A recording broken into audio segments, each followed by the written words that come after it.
Commander Zexthul clicked his mandibles in satisfaction as he gazed upon the tactical display. The blue hologram showed 17 Korthani warships surrounding a single, pathetic human vessel. The small craft looked like a metal coffin floating in the void of space, its hull scarred from previous battles and leaking atmosphere from multiple breach points. "This is almost too easy," he muttered to his second-in-command, Captain Veltar. "One human ship against our entire battle group. The Council will be pleased when we return with another victory." The bridge of the Korthani flagship buzzed with anticipation. Crew members at various stations monitored their weapons systems, shields, and targeting computers.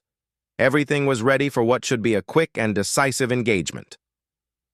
The humans had been a thorn in the Galactic Federation's side for too long, and today would mark another step toward their complete elimination. Captain Veltar studied the enemy vessel through the main view screen. The human ship was roughly 200 meters long, dwarfed by even the smallest Korthani destroyer. Its design looked crude and industrial, lacking the elegant curves and energy-efficient systems that marked advanced civilizations. Primitive chemical thrusters kept it moving, and its weapons appeared to be simple kinetic projectiles and basic energy beams. "Sir, we're receiving a transmission from the human vessel," reported the communications officer, her voice tinged with amusement.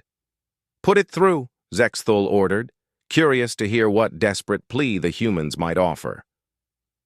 The main screen shifted to show the bridge of the human ship. A single figure sat in what appeared to be the captain's chair, though the bridge around him looked damaged and barely functional. Emergency lights cast red shadows across his face, and sparks occasionally flew from damaged control panels. The human appeared to be in his 40s, with graying hair and tired eyes that had seen too many battles. "I am Captain Marcus Kane of the Earth Defense Ship Retribution," the human said, his voice steady despite his obviously desperate situation. "I'm calling to offer terms for my surrender." The Korthani bridge erupted in laughter. Several officers clicked their mandibles in the equivalent of human chuckling, while others made chittering sounds of derision. Commander Zexthul raised a clawed hand for silence. "Terms?" he asked, his translator converting his words into standard galactic. "You are one ship against 17. Your vessel is damaged and outnumbered. What terms could you possibly offer?" Captain Kane leaned forward slightly in his chair. "I propose single combat, your best warrior against me. If I win, you let my ship go. If you win, I surrender without resistance." The laughter on the Korthani bridge grew even louder. Commander Zexthul could barely contain his amusement. The humans were known throughout the galaxy for their arrogance, but this was beyond belief. A single human challenging the mighty Korthani to personal combat? It was almost insulting. "You cannot be serious," Zexthul replied. "One human against a Korthani warrior? Our species has been bred for combat for thousands of years. We are stronger, faster, and more deadly than any human could ever hope to be." "Maybe," Kane said with a slight shrug. "But are you afraid to find out?" The challenge hit its mark. Korthani culture was built around concepts of honor and martial prowess. To refuse a direct challenge, even from a supposedly inferior species, would bring shame upon the entire battle group. Commander Zexthul felt his combat instincts surge, and he saw similar reactions from his crew. "Very well, human," he said after a moment of consideration. "I accept your challenge, but when you lose, your ship and all its data will belong to the Korthani Empire." "Agreed," Kane replied immediately. "I'll meet your champion in the cargo bay of my ship in 1 hour. No weapons, no armor, just hand-to-hand combat." The transmission ended, leaving the Korthani bridge in excited chatter. Commander Zexthul had already decided who would represent their species in this farce of a challenge. Captain Veltar was the finest warrior on the ship, with over 300 confirmed kills in personal combat across a dozen different worlds. "Sir," "This seems like an unnecessary risk," advised the tactical officer. "Why not simply destroy their ship and be done with it?" Zexthul turned to face his subordinate, his large compound eyes reflecting the bridge lights. "Because this will serve as an excellent demonstration. When word spreads that a single Korthani warrior defeated a human champion in single combat, it will demoralize their entire species. Sometimes the greatest victories come not from overwhelming firepower, but from crushing an enemy's spirit." An hour later, Captain Veltar stood in the airlock of a Korthani transport, preparing to board the human vessel. He was an impressive specimen even by Korthani standards, standing nearly 3 meters tall with 4 powerful arms ending in razor-sharp claws. His exoskeleton gleamed like polished metal, and his movements carried the fluid grace of a natural predator. The human ship's cargo bay was larger than expected, though still cramped by Galactic Federation standards. Emergency lighting provided minimal illumination, casting long shadows across stacked supply crates and maintenance equipment. Captain Kane stood waiting in the center of the open space, having removed his uniform jacket to reveal a simple gray shirt and pants. "You came alone," Kane observed as Veltar entered the bay. "I respect that. I need no assistance to deal with one human," Veltar replied, his translator converting his clicking speech patterns. "You are brave to face me directly, but bravery without strength is merely suicide." Kane nodded slowly, taking a combat stance that looked surprisingly professional. "We'll see about that." Veltar moved first, his enhanced reflexes allowing him to cross the distance between them in a single bound. His upper claws swept toward Kane's head and torso simultaneously, attacks that should have ended the fight immediately. But somehow, the human wasn't there when the claws arrived. Kane had dropped into a crouch and rolled to the side, coming up behind a supply crate. Veltar spun to follow, confused by the human's speed. The intelligence reports had described humans as slow and clumsy compared to Korthani warriors, but this opponent moved with practiced efficiency. "Stand and fight, coward!" Veltar snarled, leaping over the crate with all 4 arms spread wide. Kane was already moving, grabbing a length of maintenance cable from the floor and swinging it like a whip. The metal end caught Veltar across his left eye cluster, causing him to stumble and crash into a stack of equipment. The Korthani warrior shook his head, blue blood trickling from the damaged optical organs. "First blood to me," Kane said quietly, circling to keep obstacles between himself and his opponent. Veltar roared in fury and charged again, this time with more caution. His combat training took over, and he began using proper hunting tactics instead of relying on brute strength. He feinted left, then struck right, forcing Kane to dodge toward a corner of the cargo bay where there would be no room to maneuver. But Kane seemed to anticipate every move. He grabbed a maintenance tool from a nearby workbench and threw it at Veltar's head, causing the warrior to duck. In that moment of distraction, Kane rolled under Veltar's defensive posture and struck at the joint where the Korthani's left leg connected to his torso.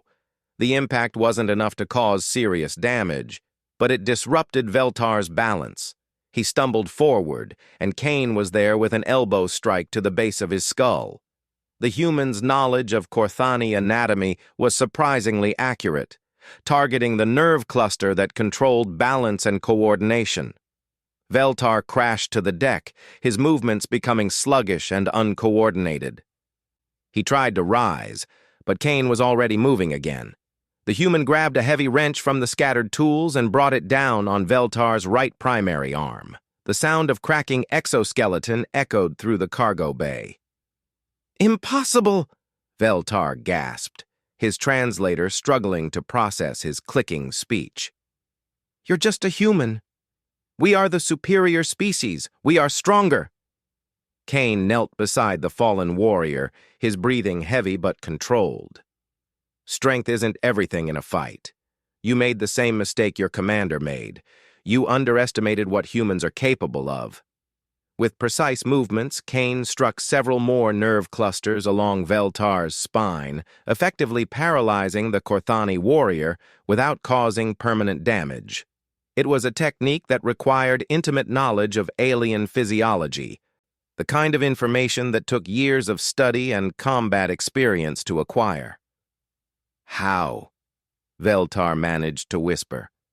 "Because we've been fighting your species for 5 years now," Kane replied, standing and wiping sweat from his forehead. "We've captured Korthani soldiers, studied your biology, learned your weaknesses. You think humans are primitive, but we're very good at adapting to new threats."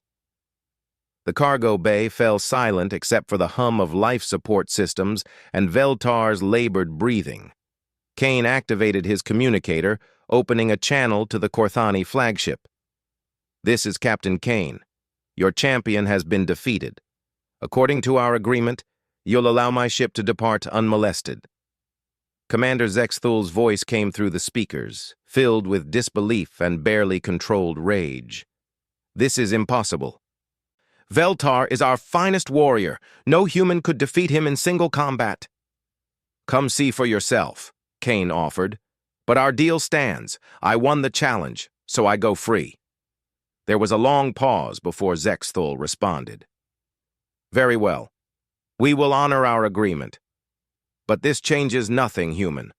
One victory does not alter the course of this war." "Maybe not," Kane agreed. "But it's a start." As the Korthani transport docked with Kane's ship to retrieve their fallen warrior, the human captain made his way back to the bridge.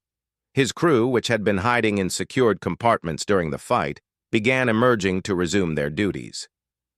"Sir, what's our status?" asked Lieutenant Sarah Chen, the ship's tactical officer.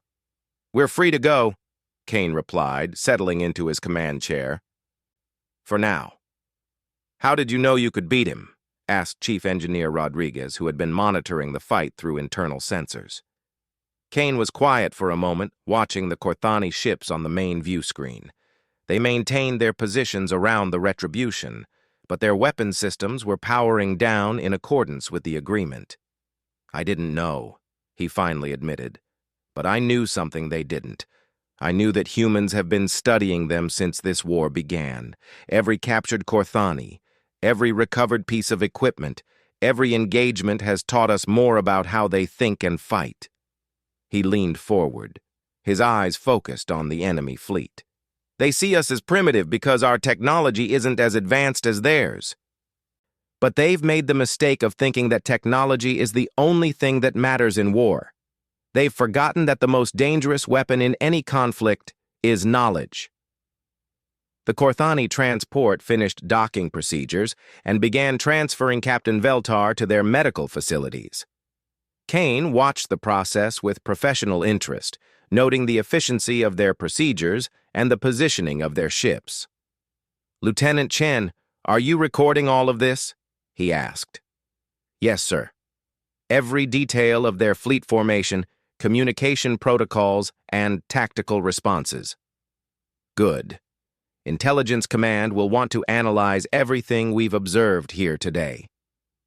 As the transport returned to the Korthani flagship, Kane activated the Retribution's engines.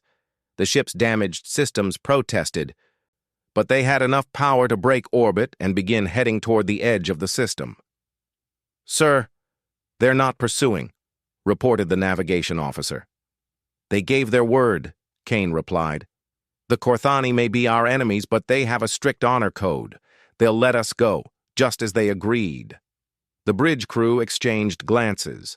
They had all expected to die today, facing 17 enemy warships with a damaged vessel and minimal ammunition. Instead, their captain had somehow negotiated their freedom through a seemingly impossible challenge. "What happens now?" asked Lieutenant Chen. Kane studied the tactical display, watching the Korthani ships recede into the distance. "Now we get this intelligence back to Earth Command, and we start planning for the next engagement." He stood and walked to the main view screen, where the stars stretched into lines as they entered hyperspace. "The Korthani think they understand humans, but they've only seen us at our weakest," They've been fighting our colony ships and civilian transports, not our military at full strength. Are you saying we can actually win this war? Rodriguez asked. Kane turned back to his crew, and for the first time since the battle began, he smiled. I'm saying the Korthani have made a fundamental error in their calculations. They think this war is about superior technology defeating inferior primitives, but they're wrong. This war is about adaptation versus stagnation, creativity versus doctrine. He returned to his command chair as the ship continued its journey through hyperspace. And humans have always been very, very good at adapting. In the distance, the Korthani fleet remained in formation, their commanders struggling to understand how a single human had defeated their finest warrior.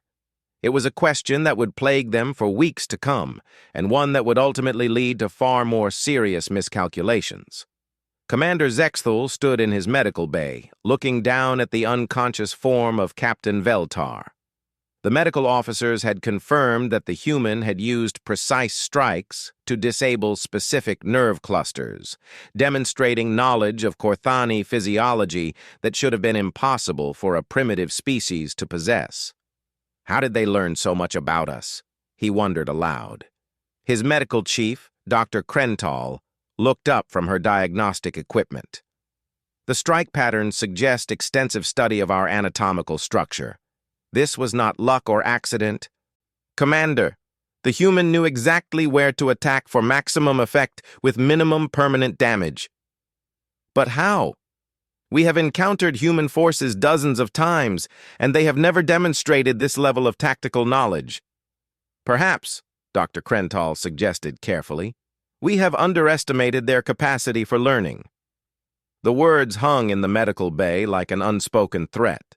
If the humans were capable of adapting and learning from each encounter, then the Korthani Empire's assumptions about this war might be fundamentally flawed. And if those assumptions were wrong, then the consequences could be far more serious than anyone had imagined. 6 months after the incident at Kepler 442, the Korthani High Council convened in their massive fortress on the homeworld of Korthvex. The crystalline spires of the capital city stretched toward the purple sky, reflecting the light of twin suns across the planet's surface. Inside the council chamber, 17 of the Empire's most powerful military leaders gathered around a circular table carved from a single piece of meteoric stone. High Admiral Thexmore called the session to order with a sharp click of his mandibles. At nearly 4 meters tall, he was an imposing figure even among the warrior caste, his scarred exoskeleton bearing the marks of hundreds of battles across the galaxy. His 4 arms moved with practiced precision as he activated the holographic display at the center of the table. "Fellow commanders, we face an unprecedented situation," he began, his voice carrying the authority of absolute command. "In the past 6 months, our forces have encountered increasingly organized human resistance. What began as a simple extermination campaign has evolved into something far more complex." The display showed a 3-dimensional map of human-controlled space, with red markers indicating recent battle sites. What should have been a steady shrinking of human territory instead showed a chaotic pattern of victories and defeats that made no strategic sense. Commander Zexthul leaned forward in his seat, his compound eyes reflecting the holographic light. "High Admiral, with respect, these humans remain technologically inferior. Their ships are slow, their weapons are primitive, and their tactics are predictable. The recent setbacks are merely temporary obstacles." "Are they?" Thexmore challenged, manipulating the display to focus on specific battle sites. 3 weeks ago, our 7th Fleet encountered a human convoy near the Rigel system. Intelligence indicated 12 civilian cargo ships with a light escort. Instead, they found 23 modified vessels employing tactics we had never seen before. The hologram shifted to show sensor recordings from the battle. Human ships that looked like converted merchant vessels suddenly revealed hidden weapon systems and began operating in coordinated attack patterns that seemed impossible for their primitive technology to execute. They used our own tactical doctrine against us, reported Admiral Kexnell, her voice tinged with frustration. Somehow, they had analyzed our standard fleet formations and developed countermeasures for every maneuver in our playbook. High Admiral Thexmore nodded grimly. The humans ambushed our scouts, disrupted our communications, and forced our capital ships into close-range combat where their crude kinetic weapons proved surprisingly effective. We lost 6 destroyers and a heavy cruiser before managing to withdraw. The council chamber fell silent as the implications sank in. The Korthani military machine had conquered 17 different species over the past 2 centuries, and they had never encountered organized resistance that improved over time. Most civilizations either surrendered immediately or fought with static tactics until they were overwhelmed. "How is this possible?" asked Commander Veltox, whose fleet had recently suffered similar defeats in the Centauri cluster. "Our intelligence reports consistently describe humans as emotionally unstable and technologically backward. They should not be capable of this level of strategic adaptation." "That is precisely the problem," Thexmore replied. "Our intelligence has been based on observations of human civilian populations and lightly armed colonial forces.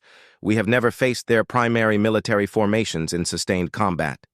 He manipulated the holographic display to show recent reconnaissance data from Earth itself. The images revealed massive orbital shipyards, planetary defense networks, and industrial facilities that dwarfed anything the Korthani had previously detected in human space. "It appears that while we were destroying their outer colonies, the humans were using that time to study us, learn our capabilities, and prepare countermeasures," Thexmore continued. "Every attack we made taught them more about how we operate." Commander Zexthul clicked his mandibles dismissively. "You speak as if these primitives pose a genuine threat to the Empire. Regardless of their recent improvements, they lack the advanced technology and superior genetics that have made us the dominant force in this galaxy." "Do they?" Thexmore asked, activating a new set of recordings. "These are sensor logs from the battle at Wolf 359, 2 months ago. Watch carefully." The hologram showed a fierce engagement between a Korthani battle group and what appeared to be a small human fleet. Initially, the battle proceeded as expected, with superior Korthani firepower overwhelming the human vessels. But then something extraordinary happened. Human ships that had been declared destroyed suddenly reactivated, their hulls revealing modular armor systems that could be jettisoned and replaced during combat. "Impossible," breathed Admiral Kexnall. "No species has ever developed technology that can repair combat damage in real time." "Watch this section," Thexmore said, highlighting a specific part of the recording. A human heavy cruiser, badly damaged and apparently helpless, suddenly split into 3 separate vessels. What the Korthani had thought was a single ship was actually 3 smaller craft connected by temporary docking clamps. Each individual vessel was more maneuverable than the original configuration and carried different weapon systems optimized for specific tactical roles. "Modular ship design," observed Commander Felthar, whose expertise was in engineering and technology. "They can reconfigure their vessels during combat to meet changing tactical requirements.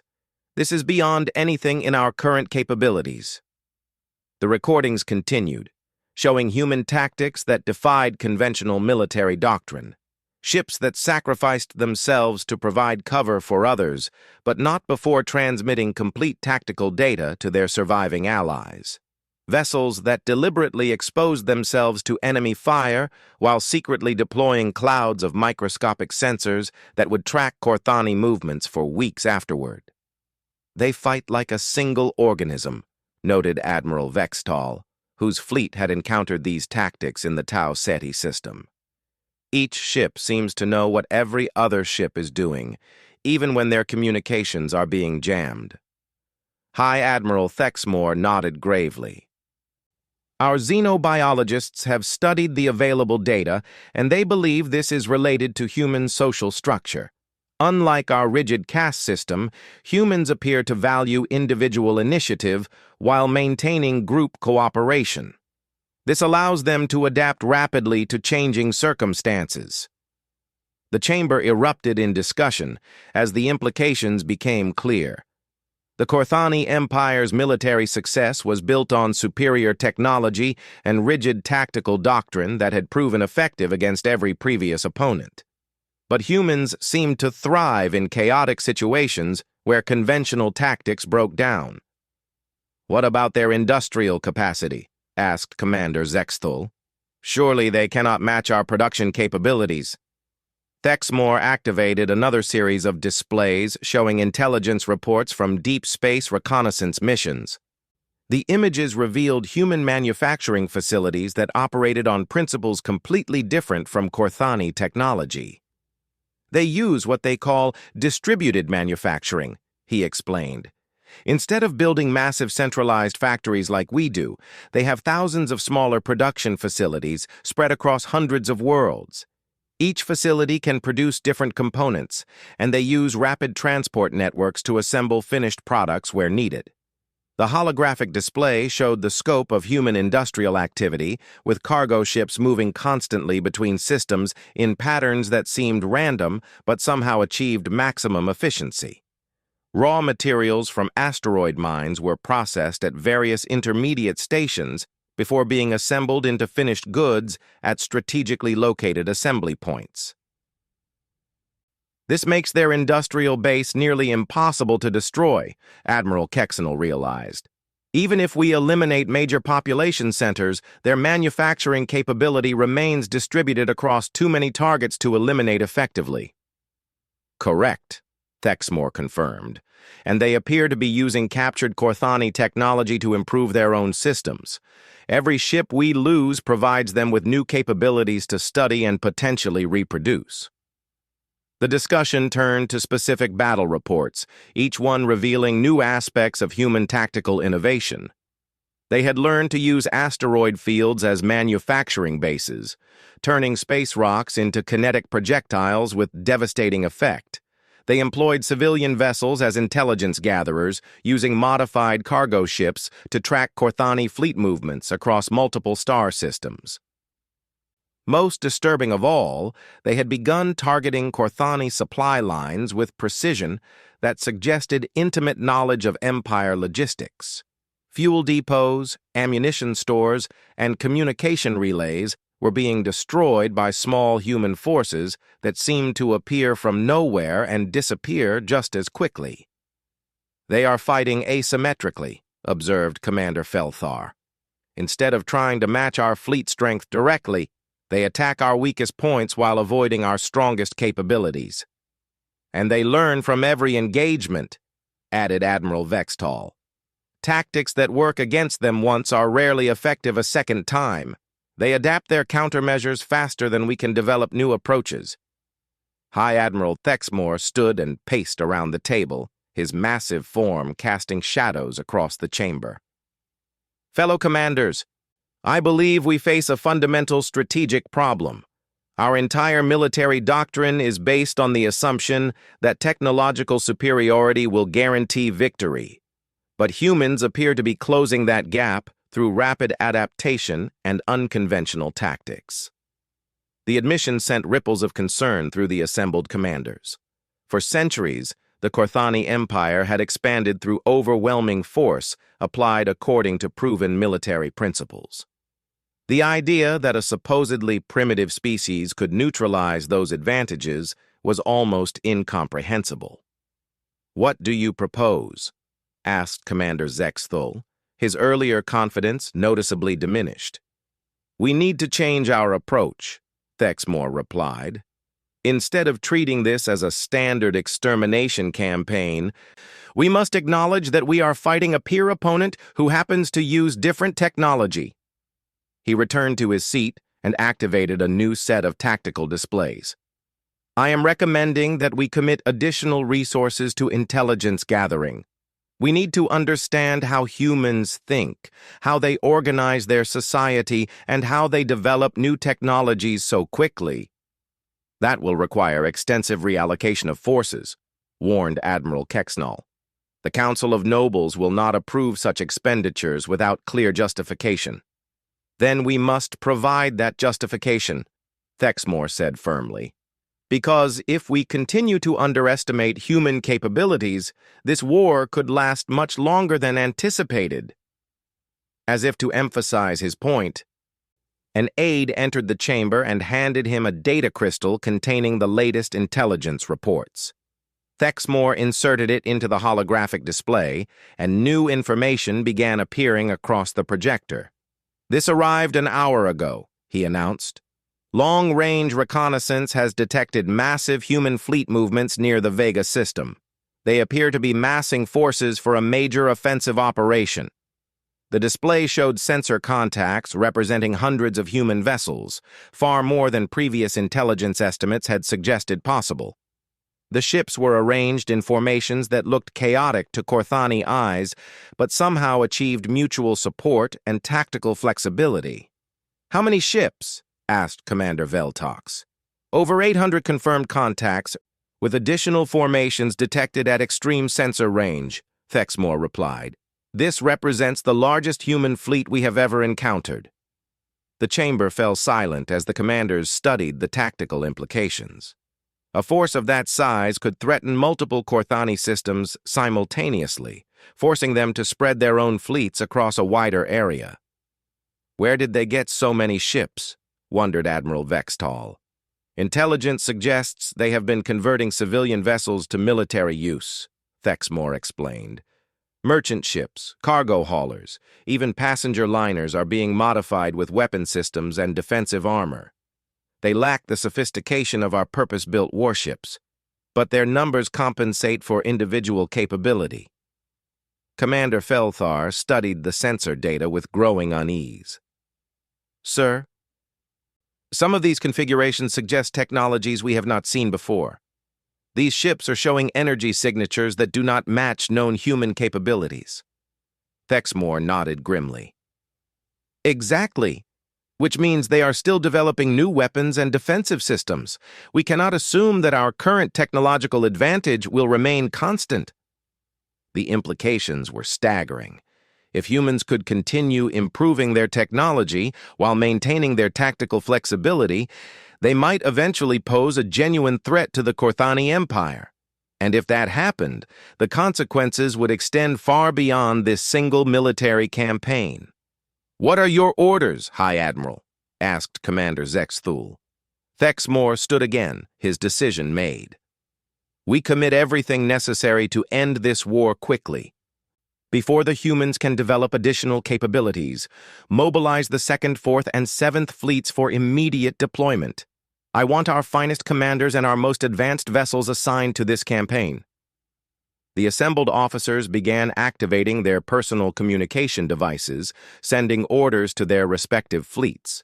The massive machinery of the Corthani war machine was beginning to turn, bringing unprecedented resources to bear against the human threat.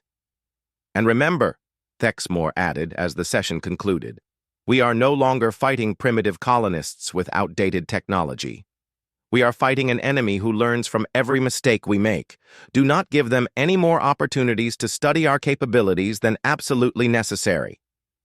As the commanders filed out of the chamber to begin implementing their new orders, High Admiral Thexmore remained behind, studying the holographic display of human fleet movements. Deep in his tactical mind, a disturbing thought was beginning to form. What if the humans had been deliberately appearing weaker than they actually were? What if their previous defeats had been calculated sacrifices designed to make the Corthani overconfident? And if that was true, then what other surprises might they have prepared? The questions had no answers, but they would haunt him in the months to come as the war entered its most dangerous phase.